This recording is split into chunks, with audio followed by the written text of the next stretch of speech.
Things here. All right, that appears to be going. Hi guys.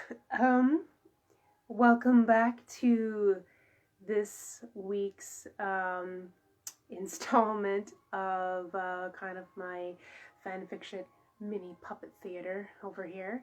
I hope everyone's having a really good week so far. Hi Shannon.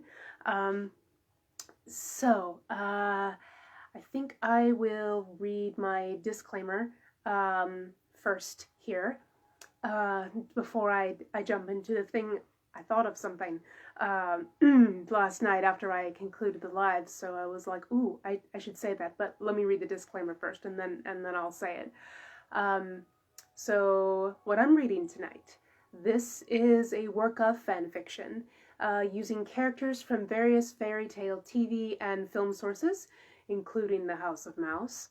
You'll know the reference immediately when you hear it, trust me.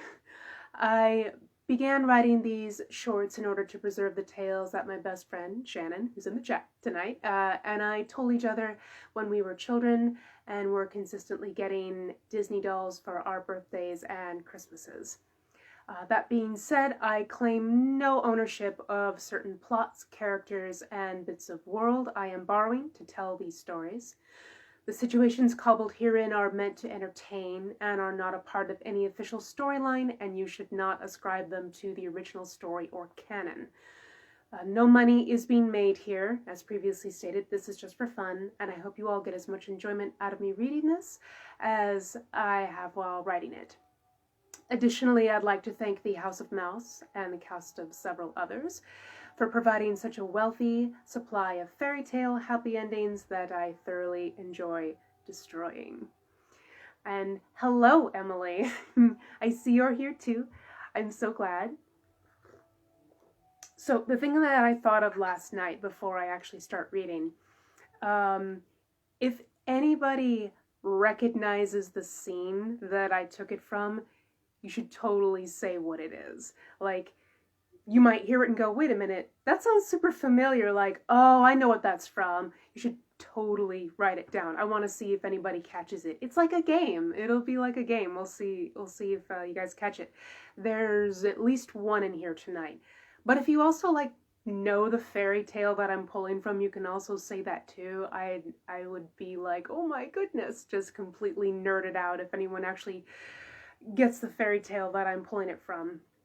Because yes, there are stories about Cinderella, but there are multiple Cinderella type stories in fairy tale lexicon studies. It's like, this is fairy tale 302, it has these types of themes in it, and they all fall under Cinderella or Sleeping Beauty or Hansel and Gretel. Maybe not that one, but you get my drift. So anyway, we'll get right into the story.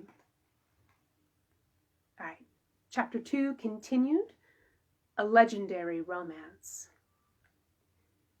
King Hammond grew to be a strong and handsome king, who was as loved and pampered as any royal crown would be.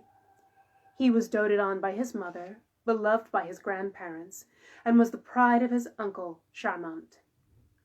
Over the years, Princess Selena had taken steps to ensure that her faithful brother would never be too far from her son's side, and used what little power she had in the realm to bestow on him the title of Grand Duke. He would be like a second father to her son, the king, and would aid him in whatever task he set his mind to. This auspicious title caused some of the servants to raise their eyebrows. They felt certain that such a move might arouse suspicions in the kingdom, but to everyone's surprise, their majesties seemed not to take notice of this bold move. So preoccupied were they with their grandson, who became more and more the image of his father as time went on.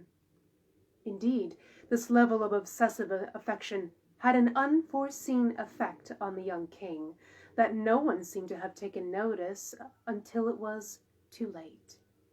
He was becoming spoiled.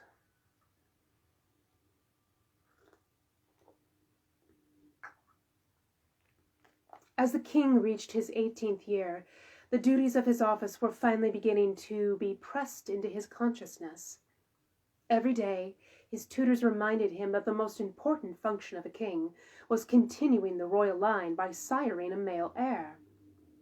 Over time, the repetition of these duties began to bore the king, and, as he usually did in times of great annoyance, he turned to his uncle, the Grand Duke, to put a stop to these idiotic old men and their mumblings about the duty of a king.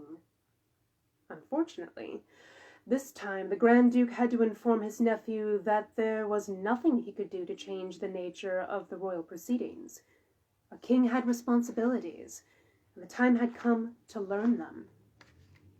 Enraged by his uncle's refusal to aid him, King Hamon decided right then and there that if being king meant only duty and never having any fun at all, then he would leave his kingdom to the withered old men and never return.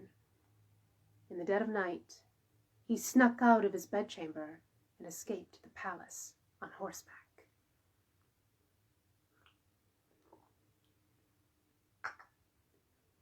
In the early morning, while Hamon rode his way to freedom, fate intervened, and the horse which carried his royal person suddenly slipped his shoe and went down. Stranded on the outskirts of the city of Frel, the king happened upon a small chateau whose inhabitants looked safely asleep. He snuck into their stables and selected for himself a magnificent horse who was already shod and ready to ride. As he prepared to leave the stables as quietly as possible, he happened upon a servant who entered the stable on a mission to complete her morning chores. When she saw a shadowed figure astride her mistress's horse, she cried out and threatened to wake the house if he did not dismount. The king laughed at her ignorance and asked if the creature knew who he was, to which the wench replied that she did not care who he was, and that he was stealing and to dismount at once. Ever after, Shannon got it, yay. And when the king laughed at her again, the little wench picked up a stone and lobbed it at his head. The stone made contact with Hamon's temple, and he toppled off the horse into a heap on the stable floor. Now thoroughly disheveled, the king leapt up from the ground, and his features were thrown into sharp relief. At which point the stable wench realized the likeness of the king, and fell to her knees in submission, begging his majesty's pardon for her folly. Angry at having been knocked from his quarry, but more anxious to be away from any soldiers that might be pursuing him, King Hamon waved her apology away. Instead, he dropped 3 gold trinkets on the ground and told her to keep silent about his appearance. The stable wench bowed low, and King Hamon remounted his horse and sped away towards the mountains. Hi, Erin. I'm glad to see you. Soon the king reached the place where the Dwarven Road began, and a new kingdom waited for him just beyond the tunnel. But before he could begin his journey, a slight woman wearing a red cape emerged from a cottage he hadn't bothered to take notice of before. She was quite a fearsome-looking peasant, and was made even more frightening by the bow and arrow she wielded, which she was already knocked and ready to loose. Loath to be stopped by yet another peasant, Hamon demanded that she lower her weapon and allow him to pass, for he was the king of Melusa, and he had had enough of lowly subjects showing blatant insubordination to his royal person for one day. But the red-cloaked woman neither stepped from his path nor lowered her bow. Instead, she drew the string a little tighter and informed his majesty that even though he be the king of all Melusa, she would not let him pass, even if he were to cut her down where she stood. Shocked and annoyed by this woman's stubbornness, the king found his ire overcome by curiosity, and he found himself suddenly asking this impudent red-clad woman why she must appear and be so vexing. The woman in red looked at the king, but did not lower her weapon. After some long minutes, she began to speak. She told Hamon that her family had been standing guard over the entrance to the Dwarven Road for generations. No persons were allowed to travel between the two kingdoms, for the way was dark and full of mischievous magic. She was very careful to leave out the part that a guide could be hired to help one travel it, because that was not her lookout. The king wanted to laugh, but the look on the woman's face told him plainly that she was in earnest. He asked why no one had thought to tell him that there was such a person who guarded this place. The woman in red merely shrugged and lowered her weapon at last. She replied that it might be because kings were so rarely concerned with the goings-on of places that were so far off from their own palaces, or perhaps that because wild and magical goings-on were not for royals to concern themselves with. That was the lookout of peasants. The king thought long and hard about that for several minutes. Finally, he looked again at the woman in red and asked what her name might be. She replied simply that her name was Red, and that if he knew what was best for himself and his kingdom, he would turn around this minute and return to his palace. The woods were no place for a man with a destiny on his shoulders. And besides, king or no, she would have to kill him if he so much as tried to set one foot inside the Black Forest. The king weighed her words before taking one last longing look at the secret dwarven road, then turned his horse around and set off again for home. The memory of his encounter with the woman in red burned itself quite clearly in his mind. King Hammond returned to his palace just as the sun was beginning to rise in full over the kingdom of Melusa. He made it a point to stable the stolen horse in a place that would be out of the way, so that he might return it to its proper owner at a later date. Then the king took to his bed. When he was awoken some time later by his servant bringing in his breakfast, he sent the lad to fetch his uncle. When the man in question arrived, the king was dressed and informed the Grand Duke that the time had come and the duties of his office needed tending to. A wife was needed to complete his role, and an heir was needed to continue his family's proud line. The Grand Duke was shocked by the change that had suddenly befell his young nephew, and asked from whence this earnest idea had come from. The king replied that he had had a very strange encounter with a mysterious woman, and something about her person had led him to realize that perhaps duty was the only thing that kept the dark at bay, and a kingdom running as smoothly as it should. The time had come for another masquerade ball.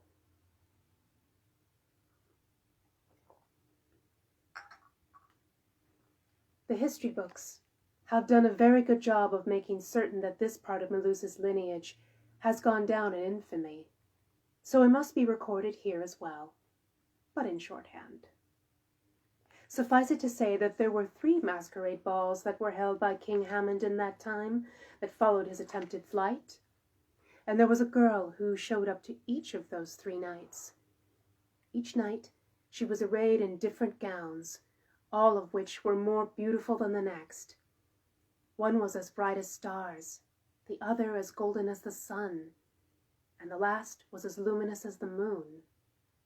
She did not give her name, but the king fell in love with her, and on each night she dropped something into his hand before fleeing the palace just before midnight. She left him with a little golden thimble, a little golden spinning wheel, and a little golden ring, all of which the king recognized as the trinkets he had left with the wretched wench who had lobbed a stone at his head when he had taken the horse from her stables. Resolving to find this maid, the king returned to the place where he had left the horse tied up where no one could find him, but where the king had been able to care for him until he saw fit to return the steed. That day, with the golden ring in his pocket, he mounted the horse once more, and allowed it to lead itself back home. When he arrived at the chateau, the rich merchant and his wife who resided there came out to greet him. They bowed and asked what his majesty could possibly need from their humble abode, and whatever it was they would give it to him gladly. The king answered that he had come to return their horse, which she had foolishly taken, but if they would pardon him, and perhaps be willing to send up any young maids that they might have in the house to be inspected. The merchant's wife, who was a jealous woman, piped up quickly and waved away the admission of thievery, but promised his majesty that there were no maids in the house, save for a dirty scullery wench. His curiosity piqued. The king demanded to see the girl. The couple insisted that she was too dirty to be seen by the likes of his majesty, but the king was adamant.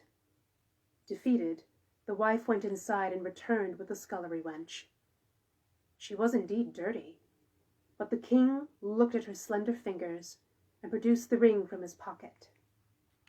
When he slipped it on her finger, it fit perfectly. Delighted, the king asked her name, and she replied, just as delighted, and more than a bit shy, that her name was Beata. Together they returned to the palace, and much to the delight of all, even the king's mother, they were married with much pomp and celebration. A few years later, after the tale of their meeting had begun to turn into the most elaborate fairy tale, Queen Beata bore a son, Miliardo. And that's where we will stop for this evening. We're getting closer and closer to Prince Charming. So, if anyone has any questions, you can always pop them up in the chat. I answer any and all of them. Hi, Shauna. And I think that's kind of all of I had. Besides, if anyone would like to purchase the book that I will be reading next Monday, Lamentations of the Wood, I still have 2 copies left. They are $15 each, and you can always message me here or on my other side of Facebook if we are indeed Facebook friends. And we can make exchanges through PayPal, and I will send it out to you. But I think that's all I had for the evening besides the game. And Shannon is quite correct. She guessed Ever After for that scene. That's exactly what I pulled it from. It's just too good. That movie is great. I don't know why Disney felt the need to make a live action Cinderella. We didn't need one. We have Ever After. Like, we don't need anything else, clearly. I know last night Emily had mentioned, she had asked, like, are these people magical? We're getting to the magical people now. We have our Dwarven Road. We have a mysterious woman guarding one side of the road, and there is a kingdom on the other side. Ooh, I wonder what's over there. I know what's over there, but you guys don't know yet.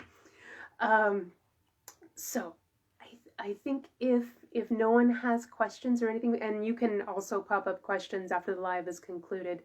I'm very active here on my art page, and I will answer them even after everything is done. But I think that's everything I have for tonight. This week is over. Let me see. Shannon said, and Rodgers and Hammerstein, I'm sure No, I didn't. No, I think you actually wrote it correctly. Little bit of Rodgers and Hammerstein, kind of. That actually comes later. So the fairy tale about the 3 trinkets, it's actually called Princess Furball.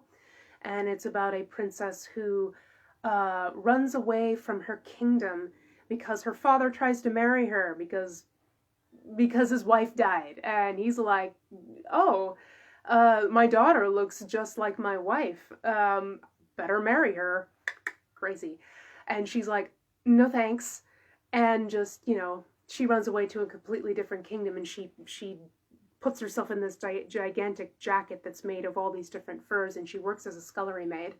And the king holds these 3 balls, and she has this little, is it an acorn? No, it's a walnut shell. So inside this walnut shell, she's got the 3 trinkets. She's got the golden ring, the golden spinning wheel, the thimble, and 3 dresses fit in this little tiny shell. And she takes them out, And she puts them on, and she goes to the ball, and she gives well, actually, she hides them in his soup as the scullery maid. And, eventually that's how he figures it out. But that's the story that I actually took. It's also a good live action, and expect to see hints soon.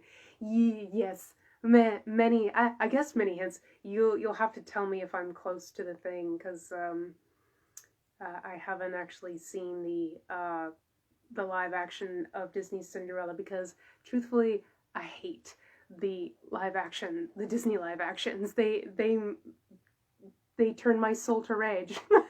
And I apologize if anyone out there actually likes the Disney live actions. That's totally cool. I'm just an asshole, and I just hate it. So anyway, yeah, I think that is it for the evening. Thank you guys so much for showing up and listening to my fairy tale fan fictions. I will be doing it again next week, Monday, Tuesday, Thursday, I think, is when I will be doing it. So hopefully I will see you guys then, same time, 8 p.m. Oh, it's the one with Brandy from the 90s. Yeah, that one does come into play later, and that one is much, much better. It's so good. I actually watched it the other night because I hadn't seen it in a few years. It holds up. It's lovely. It's so good. If you guys haven't watched it, you should. Anyway, take care of yourselves, guys. I hope you all have a really great weekend. I love you all. Stay safe, and hopefully I'll see you next week when we return to this mini live puppet theater. All right. Bye, guys.